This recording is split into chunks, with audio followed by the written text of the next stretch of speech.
And hello, South Florida. Welcome to another live edition of the Real Estate Show, South Florida's #1 program about real estate and America's longest running daily radio show all about real estate. Hey, did you hear about the 51st state today, huh?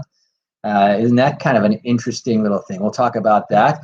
Today, I'm going to continue talking about the REOs, and I'm not talking about the cookie. I'm talking about the real estate owned. We're going to talk a little bit more. I'm going to answer some of the questions that I've been getting over the last couple of days about what REOs are. And today, on our ATM edition about the money, we're going to talk about how to buy, and we're going to talk about the money, the financing, and the process. As I've been saying, this week we've been working with some of the institutions that deal with bank-owned properties or corporate-owned properties, and basically all sorts of properties that are taken back as a result of either foreclosure or as a result of either deed in lieu given back, defaults, and so forth. So this is going to be an interesting show for you. I want to remind those of you just joining us that we are live 5 days a week. That's right, 5 days, Monday through Friday at 5 p.m. That's Eastern Standard Time. And you can find us 5 different ways. That's on the AM at 1470. You can find us on the FM at 95.5, 95.3, 96.9. And you can also catch us and take us with you on the go on the mobile apps, the iHeartRadio app, the TuneIn app, the radio.com app, just to name a few. Even WWNN has their own app. And the fourth way is you can always catch us on our website. We do stream this show live at 5 on our website at automaticlandlord.com, a whole host of other resources and information on that website. So you can get us there at automaticlandlord.com. And not only can you listen to us live, but if you miss one of our 5 daily doses of the real estate show, you can also listen to the recording. It takes about 24, sometimes 48 hours for them to post it up, but it's up there and it's with a link for you to listen to the entire show or to download it and take it with you offline and on the go. So that's the fourth way. And then the fifth way is to go ahead and listen to us and watch us live right there on our Facebook live transmission. So if you have a Facebook account, just go to Facebook and search for The Real Estate Show. Type it as one word, all one word together, and it'll take you there faster. You can also, if you don't have a Facebook page, just go facebook.com/The Real Estate Show. So like I said, it's a super good day here in the real estate market. Another tight inventory day, another low interest rate day. I mean, all the factors that favor a seller in the real estate market. The lack that we have is of inventory. And so I wanted to give folks a little bit of an insight. And many of you know that there's going to come a time when the government releases the moratoriums on evictions and suspends all of the foreclosure moratoriums. The banks, are anxious. In fact, as I've been saying and been a part of some meetings, that the banks are gearing up. They are now actively searching out for good REO agents. And the fact that, so if you know a good REO agent that's looking to have an inside track, have them text the word agent to 561-861-2366. That's 561-861-2366. We're actually doing some training which is recognized by the REO institutions.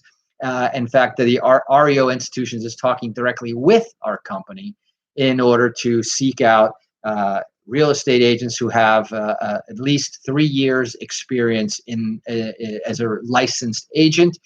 And there's another list of things that we can actually help you. In fact, you might even be able to ride a little bit on our coattails, having all of the property management experience that they're looking for, having many, many years of the real estate experience. And so once again, if you're interested in learning more about that, type the word agent to 561-861-2366. So The whole conversation, which is very interesting, led to a lot of questions about REOs. What are REOs? I even got so that means they probably didn't listen to the Monday show.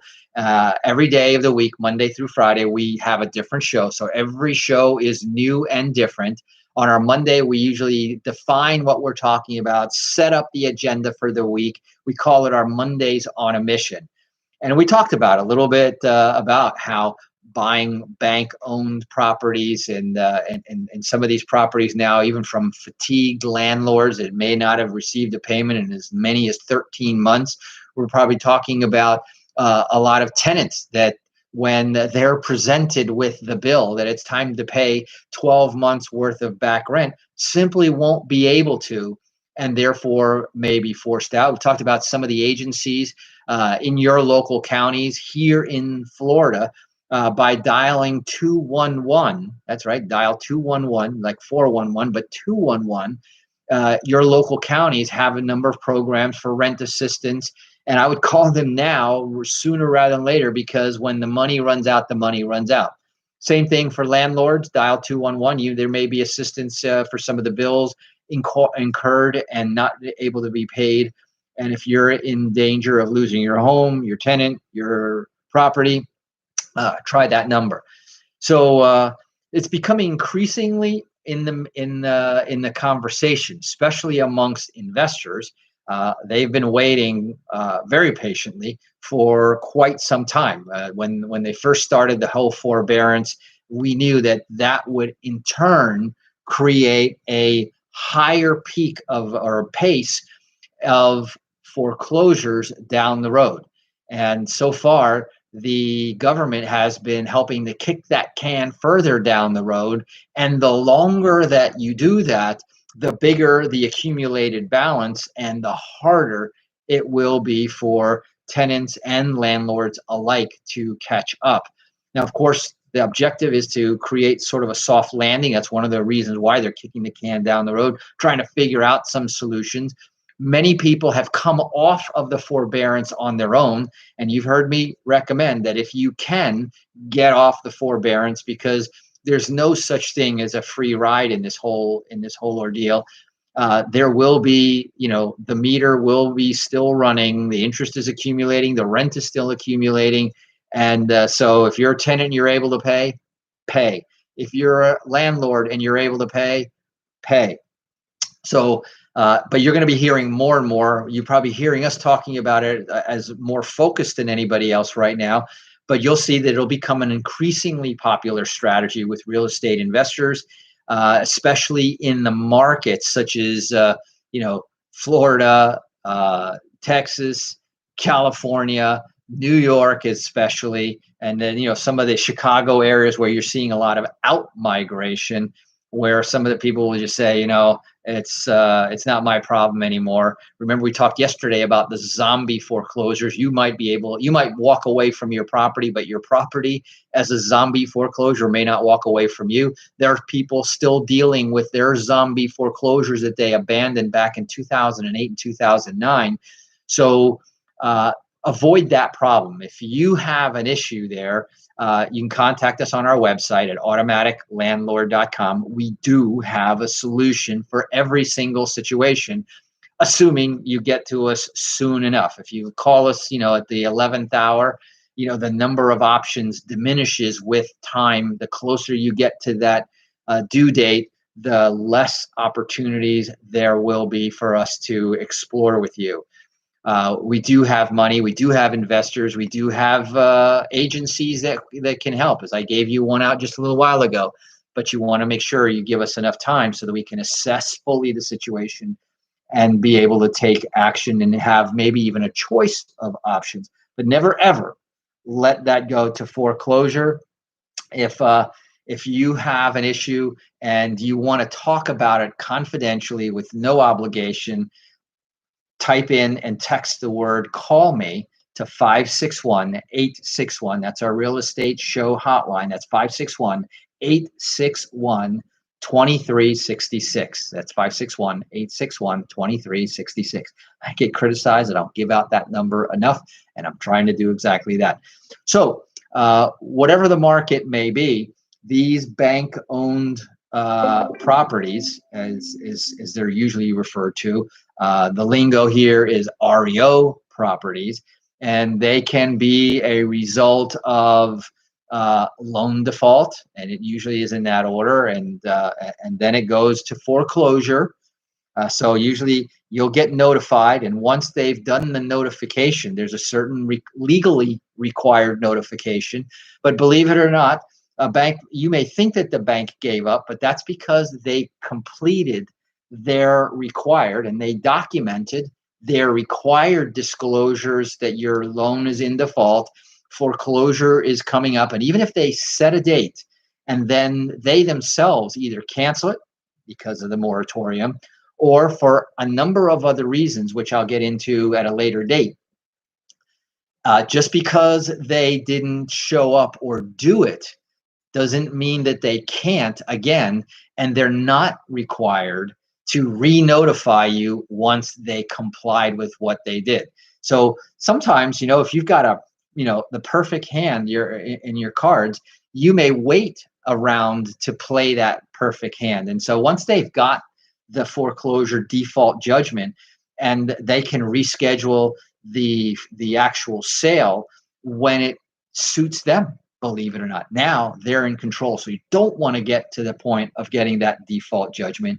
You want to at least put up a fight, or at least show up to be able to state your case, or at least work out an arrangement that's mutually acceptable. Because once they get the default judgment, then it's only a matter of time. It's not if, that saying, it's not if, but it's when there will be a sale, there will be an auction, and certain states are already doing those auctions, especially on the properties that are not falling under the restrictions of the moratorium, which is particularly, the government agencies. We talk about those all the time: the Fannie Mae's, the Freddie Mac's, the FHA's, the Ginnie Mae's, the government agencies there, or properties financed. Therefore, they can't do the evictions either. And then once the sale happens, and if it doesn't go to a bidding investor, it goes back to the bank. And sometimes the banks bid themselves. And I'm going to tell you that things are a lot different than they used to be. The old statement that the banks are not in the real estate business no longer applies. And on that, we're going to go ahead and take a quick break here, a few words from our sponsors. When we come back, I'm going to jump right into the benefits of investing in bank-owned properties, or REOs. We're going to get right down to it. We're going to talk a lot about the steps that belong to that, and that's been our theme for this week here. So stay tuned right here where you've got us, because we'll be right back.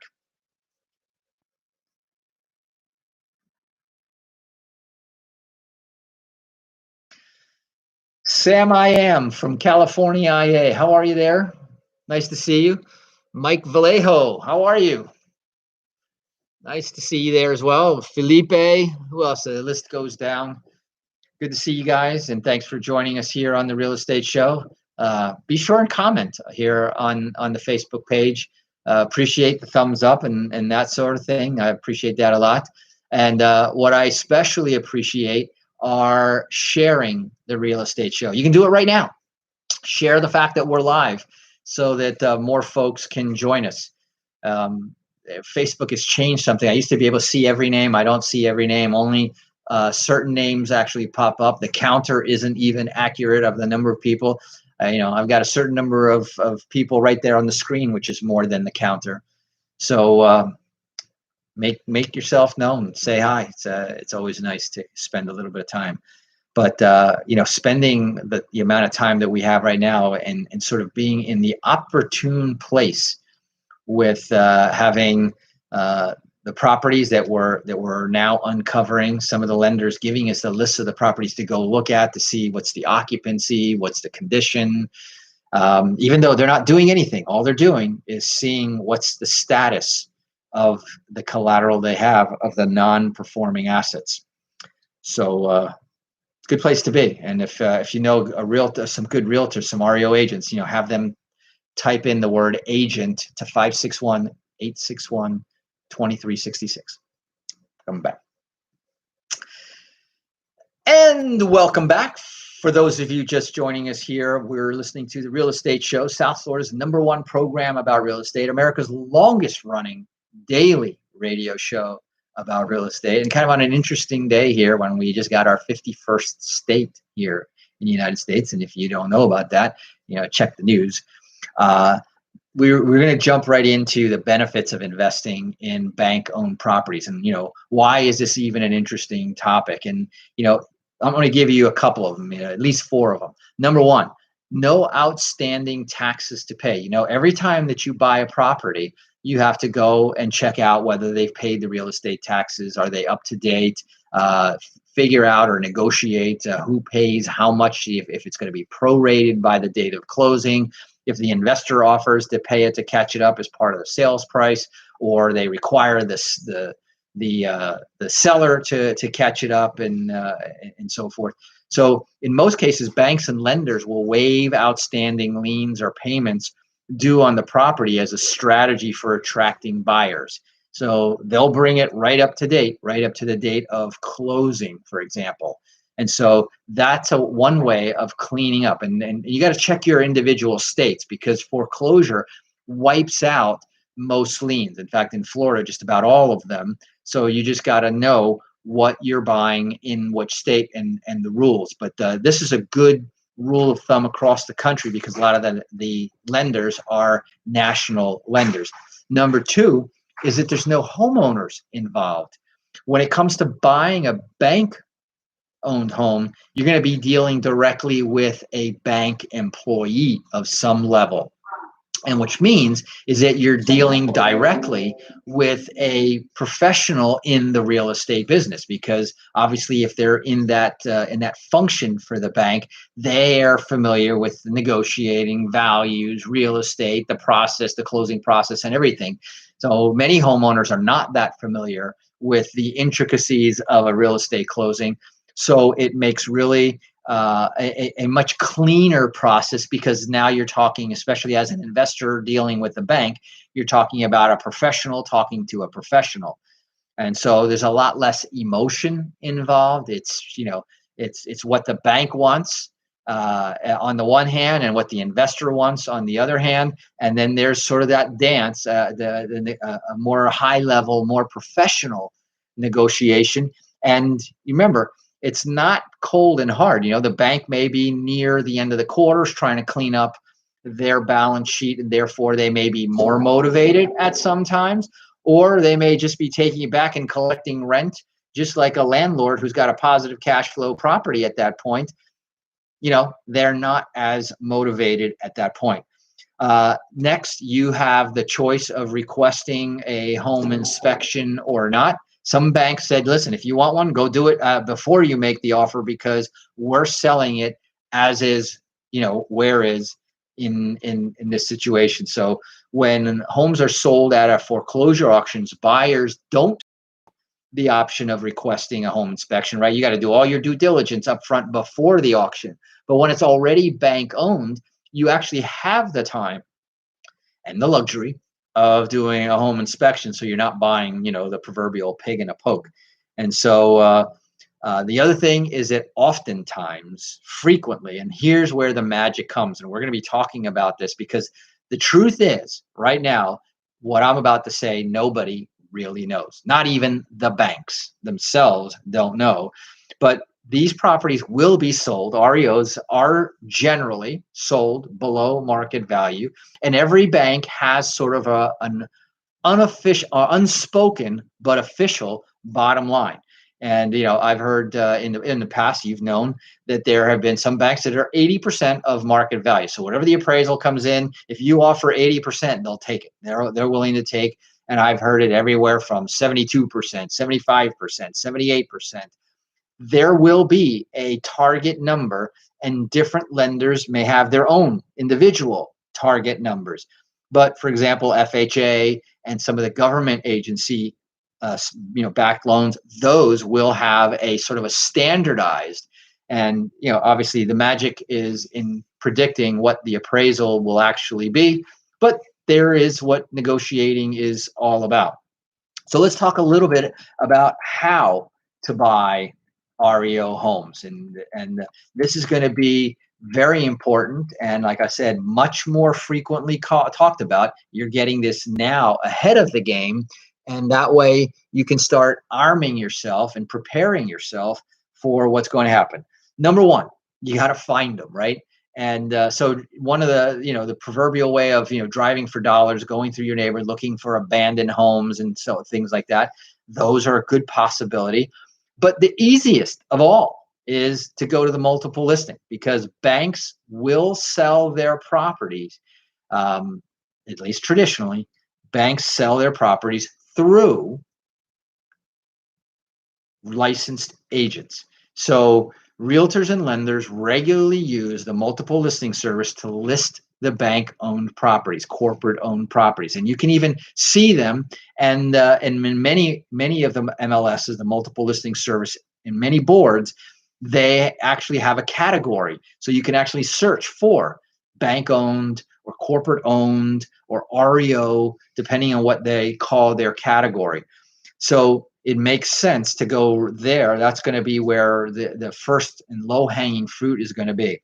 Now, some banks have their own websites and they have their own lender and bank listings.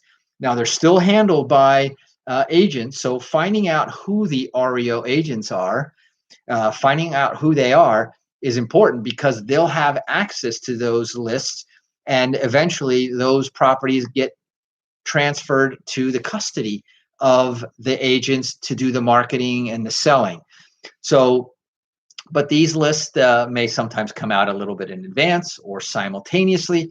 So check with your local bank. And if you have a relationship, a good relationship with a bank, and I don't just mean having an ATM card with them, if you have a relationship and you have somebody's direct phone number, it's a great, great help. And then, of course, there are the online services. There's lots of online services that also list, from your Zillows to Mashvisor to, Redfin, Realtor.com, all of them will also highlight their REO offerings and allow filters for that. So that's how you'll find them. But probably the best way is to find an REO agent, such as what we're talking about here. But if you don't know an REO agent, and you're not listening to this radio show because I've just told you who an REO agent is, you can find a buyer's agent. And usually buyer's agent are, they may not be specifically an REO agent, but they know where to go to capture those lists. So when it comes down to buying bank-owned homes, a real estate buyer's agent can be very handy if you already know one. If you don't know one, again, I just told you one way to find one right there at automaticlandlord.com. And the cool thing about a good buyer's agent, many times they specialize either in a geographical area or they specialize in a type of property. And it just may very well be that they're not an REO listing agent, but they could be an REO buyer's agent, meaning that they know the REO agents to go to. And many times they have a good relationship with that as well. So that's another way of finding it. The next thing you want to do, though, is you want to narrow down your list, because you don't want to just go to an agent and say that I want to buy an REO, because what kind of an REO do you want to buy? Do you want to buy a condominium? Do you want to buy a house? Do you want to buy a townhouse? You got to narrow down the type of property, first of all. And not all REO properties are equal. Condos, and it depends. We're gonna see what we see more of in the marketplace. But typically, condominiums sell for less than a single family residence, a standalone property, and in many cases they're discounted more also when the time comes. So you want to narrow down your list to the type of property, the listing price or price range, the location or geographical area that you're looking for, the number of bedrooms and bathrooms, square feet, that sort of thing, the repairs and the renovations. What's your budget? What are you prepared to do and what are you not prepared to do? The quality of the neighborhood, especially if you're thinking of using this for yourself, or you want to make sure that you have a good audience, that a clientele to sell to, and of course other lender specific requirements if you're using financing to buy that REO. And yes, you can use conventional financing, FHA financing, and even all the way down to hard money financing to buy REOs. We'll talk more about that as well. Anyway, that's all the time that we have right now. The music is coming in. That means, of course, I am on my way out for today's episode, but we'll be back again, same place, same time tomorrow for another REO edition of the Real Estate Show. So until then, this is your host, Eric Willner, your REO agent host, Eric Willner, signing off. Until tomorrow, drive safe, wash those hands, and make it a great day. Bye-bye.